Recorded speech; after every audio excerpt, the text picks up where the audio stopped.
सम्राट अशोक ईसा पूर्व 304 से ईसा पूर्व 232 विश्व प्रसिद्ध एवं शक्तिशाली भारतीय मौर्य राजवंश के महान सम्राट थे। अशोक बौद्ध धर्म के सबसे प्रतापी राजा थे। सम्राट अशोक का पूरा नाम देवानाम प्रिय अशोक राजा प्रियदर्शी देवताओं का प्रिय था। उनका राजकाल ईसा पूर्व 269 से 232 प्राचीन भारत में था। मौर्य राजवंश के चक्रवर्ती सम्राट अशोक राज्य का मौर्य साम्राज्य उत्तर में हिंदू कुश तक्षशिला की श्रेणियों से लेकर दक्षिण में गोदावरी नदी सुवर्णगिरी पहाड़ी के दक्षिण तथा मैसूर तक तथा पूर्व में बांग्लादेश पाटलिपुत्र से पश्चिम में अफगानिस्तान ईरान बलूचिस्तान तक पहुंच गया था। सम्राट अशोक को चक्रवर्ती सम्राट अशोक कहा जाता है, जिसका अर्थ है सम्राटों के सम्राट, और यह स्थान भारत में केवल सम्राट अशोक को मिला है। सम्राट अशोक को अपने विस्तृत साम्राज्य से बेहतर कुशल प्रशासन तथा बौद्ध धर्म के प्रचार के लिए भी जाना जाता है।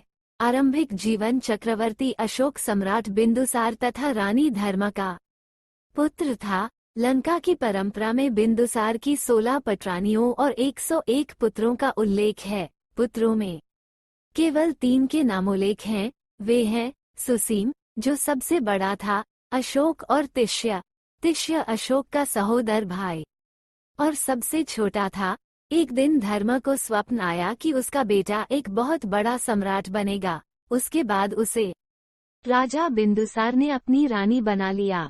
चूंकि धर्मा क्षत्रिय कुल से नहीं थी, अतः उसको कोई विशेष स्थान राजकुल में प्राप्त नहीं था। अशोक के कई सौतेले भाई बहनें थे। बचपन में उनमें कड़ी प्रतिस्पर्धा रहती थी। अशोक के बारे में कहा जाता है कि वो बचपन से सैन्य गतिविधियों में प्रवीण था।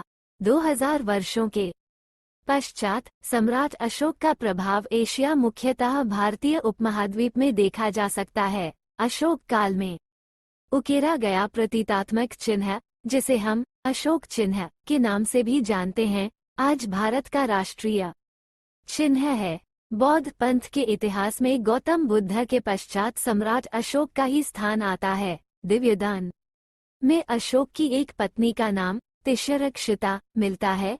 उसके लेख में केवल उसकी पत्नी करुणावकी है। दिव्यादान में अशोक के 2 भाइयों सुसीम तथा विताशोक का नाम का उल्लेख है। साम्राज्य विस्तार अशोक का ज्येष्ठ भाई सुशीम उस समय तक्षशिला का प्रांतपाल था।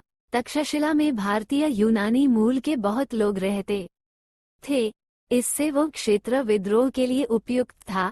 सुशीम के अकुशल प्रशासन के कारण भी उस क्षेत्र में विद्रोह पनप उठा।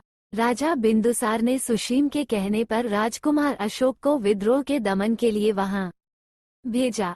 अशोक के आने की खबर सुनकर ही विद्रोहियों ने उपद्रव खत्म कर दिया और विद्रोह बिना किसी युद्ध के खत्म हो गया।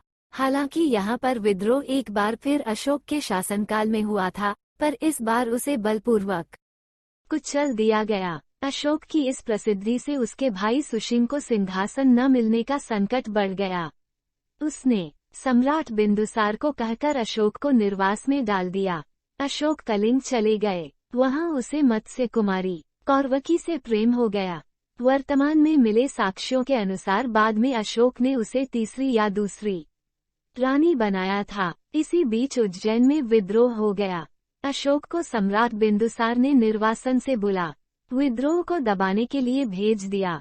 हालांकि उनके सेनापतियों ने विद्रोह को दबा दिया, पर उनकी पहचान गुप्त ही रखी गई, क्योंकि मौर्यों द्वारा फैलाए गए गुप्तचर जाल से उसके बारे में पता चलने के बाद उनके भाई सुशीम द्वारा उसे मरवाए जाने का भय था। वह बौद्ध सन्यासियों के साथ रहे थे। कुछ वर्षों के बाद सुशीम से तंग आ चुके लोगों ने अशोक को राजसिंहासन हथिया लेने के लिए प्रोत्साहित किया, क्योंकि सम्राट बिंदुसार वृद्ध तथा रुग्ण हो चले थे। जब वो आश्रम में थे तब उनको समाचार मिला कि उनकी मां को उनके सौतेले भाइयों ने मार डाला। तब उन्होंने राजभवन में जाकर अपने सारे सौतेले भाइयों की हत्या कर दी और सम्राट बने। सत्ता संभालते ही अशोक ने पूर्व तथा पश्चिम दोनों दिशा में अपना साम्राज्य फैलाना प्रारंभ किया। उसने आधुनिक असम से ईरान की सीमा तक साम्राज्य केवल 8 वर्षों में विस्तृत कर लिया। कलिंग की लड़ाई चक्रवर्ती सम्राट अशोक ने अपने राज्याभिषेक के 8वें वर्ष 261 ईपू में कलिंग पर आक्रमण किया था। आंतरिक अशांति से निपटने के बाद 269 ईपू में उनका विधिवत राज्याभिषेक हुआ। 13वें शिलालेख के अनुसार कलिंग युद्ध में 1,50,000 व्यक्ति बंदी बनाकर निर्वासित कर दिए गए, 1 लाख लोगों की हत्या कर दी गई, 1.5 लाख लोगों घायल हुए। सम्राट अशोक ने भारी नरसंहार को अपनी आंखों से देखा। उपगुप्त बौद्ध भिक्षुक से उपाय पूछा। इससे द्रवित होकर सम्राट अशोक ने शांति, सामाजिक प्रगति तथा धार्मिक प्रचार किया। कलिंग युद्ध ने सम्राट अशोक के हृदय में महान परिवर्तन कर दिया। उनका हृदय मानवता के प्रति दया और करुणा से उद्वेलित हो गया। उन्होंने युद्ध क्रियाओं को सदा के लिए बंद कर देने की प्रतिज्ञा की। यहाँ से आध्यात्मिक और धर्म विजय का युग आरंभ हुआ। उन्होंने महान बौद्ध धर्म को अपना धर्म स्वीकार किया। सिंघली अनुश्रुतियों दीपवंश एवं महावंश के अनुसार सम्राट अशोक को अपने शासन के 14वें वर्ष में निगोत नामक भिक्षु द्वारा बौद्ध धर्म की दीक्षा दी गई थी। तत्पश्चात मोगाई पुत्र निस के प्रभाव से वे पुनर्तः बौद्ध हो गए थे। दिव्यादान के अनुसार सम्राट अशोक को बौद्ध धर्म में दीक्षित करने का श्रेय उपगुप्त नामक बौद्ध भिक्षु को जाता है। सम्राट अशोक अपने शासनकाल के 10वें वर्ष में सर्वप्रथम बोधगया की यात्रा की थी। तदुपरांत अपने राज्याभिषेक के 20वें वर्ष में लुम्बिनी की यात्रा की थी तथा लुम्बिनी ग्राम को करमुक्त घोषित कर दिया था। बौद्ध धर्म कलिंग युद्ध में हुई क्षति तथा नरसंहार से उनका मन युद्ध से उब गया और वह अपने कृत्य को लेकर व्यथित हो उठे। इसी शोक से उबरने के लिए वह बुद्ध के उपदेशों के करीब आते गए और अंत में उन्होंने बौद्ध धर्म स्वीकार कर लिया।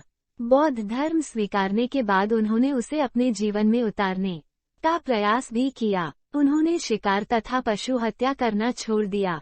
उन्होंने सभी संप्रदायों के सन्यासियों को खुलकर दान देना भी आरंभ किया और जनकल्याण के लिए उन्होंने चिकित्सालय, पाठशाला तथा सड़कों आदि का निर्माण करवाया। मृत्यु अशोक ने लगभग 36 वर्षों तक शासन किया, जिसके बाद लगभग 232 ईसा पूर्व में उसकी मृत्यु हुई। उनके कई संतान तथा पत्नियां थीं, पर उनके बारे में अधिक पता नहीं है। उसके पुत्र महेंद्र तथा पुत्री संघमित्रा ने बौद्ध धर्म के प्रचार में योगदान दिया। अशोक की मृत्यु के बाद मौर्य राजवंश लगभग 50 वर्षों तक चला।